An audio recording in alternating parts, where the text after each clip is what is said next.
I'm going to continue the book of First Enoch at chapter 17 and on, and it talks about some of the organization of the planet and the celestial bodies and whatnot. So let's see, chapter 17. And they took and brought me to a place in which those who were there were like flaming fire, and when they wished, they appeared as men. Interesting. And they brought me to the place of darkness, and to a mountain the point of whose summit reached to heaven. And I saw the places of the luminaries, and the treasuries of the stars and of the thunder, and in the uttermost depths where were a fiery bow, and arrows, and their quiver, and a fiery sword, and all the lightnings. And they took me to the living waters, and to the fire of the west, which receives every setting of the sun. And I came to a river of fire, in which the fire flows like water, and discharges itself into the great sea towards the west. I saw the great rivers, and came to the great river and to the great darkness, and went to the place where no flesh walks. I saw the mountains of the darkness of winter, and the place from where all the waters of the deep flow. I saw the mouths of all the rivers of the earth, and the mouths of the deep. Chapter 18. I saw the treasuries of all the winds. I saw how he had furnished with them the whole creation and the firm foundations of the earth. And I saw the cornerstone of the earth. I saw the four winds which bear the earth, and the firmament of the heaven. And I saw how the winds stretch out the vaults of heaven, and have their station between heaven and earth. These are the pillars of the heaven. I saw the winds of heaven, which turn and bring the circumference of the sun, and all the stars to their setting.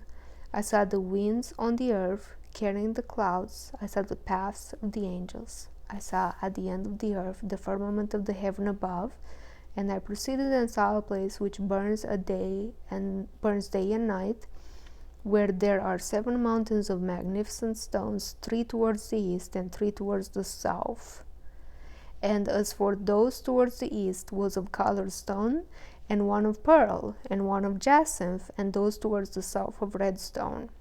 But the middle one reached to heaven like the throne of God, of alabaster, and the summit of the throne was of sapphire. And I saw a flaming fire, and beyond these mountains is a region at the end of the great earth. There the heavens were completed.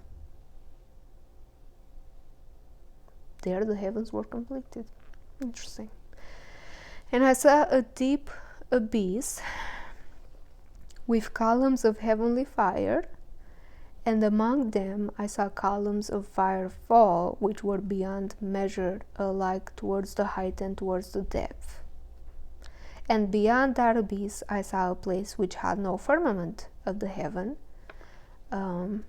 above, and no firmly founded earth beneath it. There was no water upon it, and no birds, but it was a waste and a horrible place. I saw there 7 stars like great burning mountains, and to me, when I inquired regarding them, the angel said, "This place is the end of heaven and earth, and this has become a prison for the stars and the host of heaven, and the stars which roll over the fire are they which have transgressed the commandment of the Lord in the beginning of their rising, because they did not come out at their appointed times," so dysfunctional. "And he was angry with them and bound them until the time when their guilt should be consummated for 10,000 years. Chapter 19. So here, beyond the abyss, okay, and Uriel said to me, "Here will stand the angels who have connected themselves with women, and their spirits, assuming many different forms, are defiling mankind and will lead them astray into sacrificing to demons as gods. Here will they stand until the day of the great judgment, in which they will be judged until they are made an end of. And the women also of the angels, the fallen angels, who went astray will become sirens. Sirens. The wives of the fallen angels are sirens, mermaids. mermaids exist, and they are the wives of the fallen angels from the beginning of creation of humanity. And I, Enoch, alone saw the vision, the ends of all things, and no man will see as I have seen. And that was chapter 19. Now we continue with chapter 20, talking more about the deep abyss at the end of the earth, where bad stars and bad angels will be in prison, and no man has seen or will see. Chapter 20. And these are the names of the holy angels who watch. 7 holy angels who watch. Uriel, one of the holy angels who is over the world and over Tartarus, the deep abyss. Raphael, one of the holy angels who is over the spirits of man, the dead spirits of man. Raguel, one of the holy angels who takes vengeance on the world of the luminaries as in stars. Michael, one of the holy angels, to wit, he that is set over the best part of mankind and over chaos. Sarakael, one of the holy angels who is set over the spirits who sin in the spirit. Gabriel, one of the holy angels who is over paradise, and the serpents and the cherubim. And the serpents. Gabriel is over paradise and the cherubim. And the serpents. And the serpent is who tempted Eve to eat from the forbidden fruit. There must be something about serpents that is not natural. It's not what we think it is. These serpents probably aren't just any snakes we see crawling down the street. Must be some sort of heavenly creatures of some sort. Remiel, one of the holy angels whom God set over those who rise. Chapter 21. And I proceeded to where things were chaotic. So we know that the person responsible for chaos is Michael, which is very interesting. And I saw there something horrible. I saw neither a heaven above nor a firmly founded earth, but a place chaotic and horrible. So he must be talking about the deep abyss again, where the stars are held prisoners because they were dysfunctional. And there I saw 7 stars of the heaven bound together in it, like great mountains and burning with fire. Exactly. Then I said, for what sin are they bound, and on what account have they been cast in here? Then said Uriel, one of the holy angels who was with me and was chief over them, his chief over stars. He said, Enoch, why do you ask, and why are you eager for the truth? These are of the number of the stars of heaven which have transgressed, which means they did something wrong, they sinned, the commandment of the Lord, and are bound here until 10,000 years. The time entailed by their sins are consummated. And from there I went to another place, which was still more horrible than the former, and I saw a horrible thing, a great fire there, which burnt and blazed, and the place was cleft as far as the abyss, being full of great descending columns of fire. So it's almost like putting rivers of fire into it. Neither its extent or magnitude could I see, nor could I conjecture. It was massive, it was above and beyond. Then I said, how fearful is this place, and how terrible to look upon.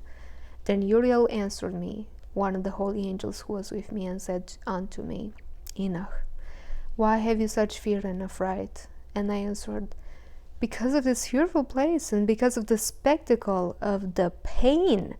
And he said unto me, this place is the prison of the angels, and here they will be imprisoned forever in the fire, after they wait underground on this planet first, until the day of judgment. Okay, so chapter 22. And then I went to another place. So I want to keep mentioning, this is still part of his dream, his vision in his dream. So he is sleeping in a dream, and my cat is here. Honey, hi. So he is sleeping. Enoch is sleeping. He's in a dream, and he has his visions, and he sees all these things in the visions. The description of the earth and the firmament is very confusing, especially if we try to make sense of what we know right now versus what this is saying. I don't know what to believe anymore, but I gravitate towards the idea that the earth is round and we are revolving around the sun, because it makes logical sense, and that's what I was taught in physics. If that is false, that is crazy, because why would we be taught such things if it was false? What is the benefit of being taught something wrong? Doesn't make sense. I understand teaching other things that are wrong, but this, why would you teach this the false way? What's the benefit? And if there is one, I'll be very interesting to know what that is. If the planet truly looks like this and functions like it's described here, which almost sounds like a flat Earth theory, the way Enoch describes it now. If this book is false and it was written by some person and they believed in flat Earth and want to promote this idea, well, it makes sense that they did. But if the world is truly as this, how come we haven't discovered all of these things? Where's that abyss? Where's that line? Where's that chaos? We would run into it sooner or later.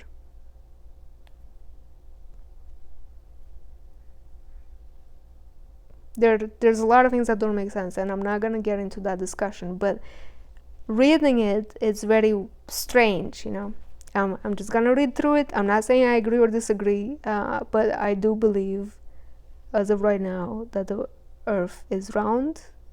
It's a globe. Okay, and if you believe differently, okay. This could be an entirely false book, or it could be true, and that would be mind-blowing for a lot of us. So chapter 22, we're still in the vision. This is a vision in a dream. Okay, so this is a dream, pretty much. That's what we can be confident that this is a dream if nothing else is portrayed as a dream. So in chapter 22, the dream continues, and Enoch says, "And then I went to another place, the mountain of hard rock, and there was in it 4 hollow places, deep and wide and very smooth." Deep and wide and very smooth. 4 hollow places. How smooth are the hollow places, and deep and dark to look at? So he's saying they're very smooth and deep and dark. So there are 4 hollow places in a mountain of hard rock. So it's a mountain of hard rock, a really hard mountain to break into. And that mountain contains 4 spaces. They're big and dark. And they contain different souls. So now it describes those, how they're how they're divided. Then Raphael answered, one of the holy angels who was with me, and said unto me, so Raphael told him. Raphael, once again, remember, is responsible for the spirits of men. Makes sense, for the dead spirits of men, the dead souls, those who died. Then Raphael answered, one of the holy angels who was with me. Raphael said unto me, these hollow places have been created for this very purpose, that the spirits of the souls of the dead should assemble therein, that all the souls of the children of men should assemble here. And these places have been made to receive them until the day of their judgment, and until their appointed period, till the period appointed, until the great judgment comes upon them. So when people die, their souls go in one of those 4 hollow spaces in this hard rock mountain, okay, until the end of the earth, when the judgment happens, and then things will be different. I saw the spirit of a dead man making suit, and his voice went out to heaven and made suit. And I asked Raphael, the angel who was with me, and I said unto him, This spirit which makes suit, whose is it? Whose voice goes out and makes suit to heaven? And he answered me, Raphael, saying, This is the spirit which went out from Abel, whom his brother Cain slew, and he makes his suit against him until his seed is destroyed from the face of the earth, and his seed is annihilated from among the seed of men. And this has happened when the flood happened, and only Noah and his family was left on earth, which means the entire lineage of Cain was destroyed, because Noah came from the line of Seth. Okay. So yes, that has happened during the flood. Then I asked regarding it and regarding all the hollow places, why is one separated from the other? And he answered me and said unto me, These 3 have been made that the spirits of the dead might be separated, and such a division has been made for the spirits of the righteous, in which there is the bright spring of water. And such has been made for sinners when they die and are buried in the earth, and judgment has not been executed on them in their lifetime. Here their spirits will be set apart in this great pain until the great day of judgment and punishment and torment of those who curse forever, and retribution for their spirits. There he will bind them forever. And such a division has been made for the spirits of those who make their suit, who make disclosures concerning their destruction, when they were slain in the days of the sinner. Such has been made for the spirits of men who are not righteous but sinners, who were complete in transgression, and of the transgressors they will be companions, but their spirits will not be slain in the day of judgment, nor will they be raised from there. Then I blessed the Lord of glory and said, Blessed be my Lord, the Lord of righteousness, who rules forever. Now this is really interesting. So it's a lot to take in, and it was a lot of sentences that were just meshing together. So there are 4 deep, dark, hollow, smooth spaces in this big mountain that you can't really break in because it's made of hard rock, but they're in it. That's what it says. And it says there are 4 spaces, 4 compartments, okay? And different souls, when humans die, they go in one of these compartments based on some characteristics.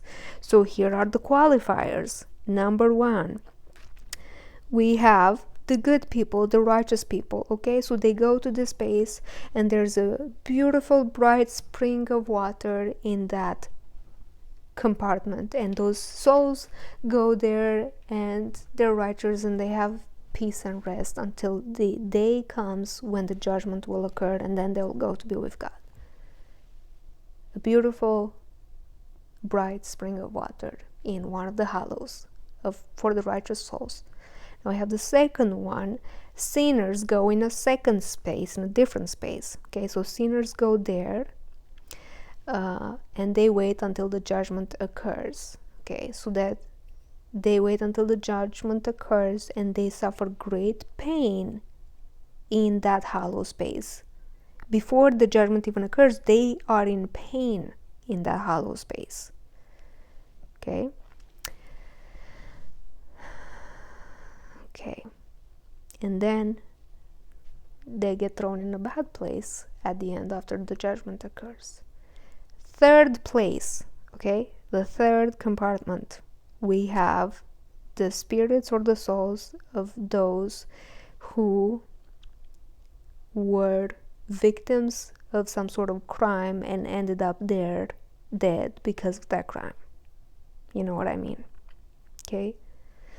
So some sort of horrible thing happened to them that ended up killing them, and then they ended up as victims of that crime in that third compartment, and they seek justice for themselves, pleading to God for justice to occur for them, the victims. And then the fourth space is the one who, once again, are sinners. They were not good people, they were not righteous, they were still sinners. So we have two different spaces for sinners. One for sinners who didn't get their punishment on earth, but suffered throughout their death until judgment occurs, and then they will suffer forever. And then we have sinners who have suffered their punishment on earth before they died. Okay?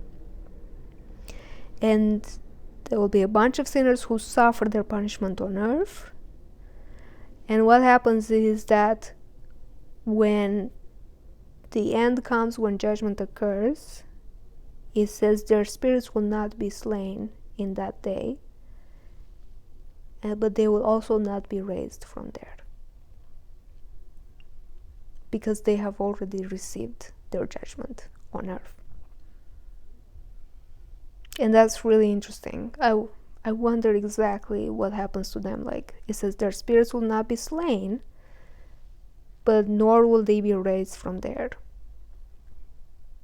So it doesn't sound like they will end up in a bad place. They continue to stay in that hollow in the mountain. So everybody else will be raised at the end, during the judgment day, except those sinners who have already been punished in their lifetime on earth before they died. But they never became good people. They never changed their heart or believed in God. They just were sinners who suffered for their sins. So they don't have to be punished into eternity because they've already been punished.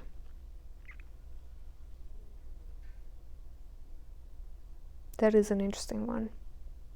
So we have one are the good people in the deep hollow with a bright spring of water. So they have some light, I guess, coming from that bright spring of water.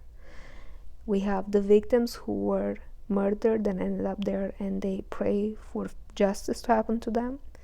Then we have the bad people who are suffering pain and will be judged at the end of the judgment day and will be sent to hell.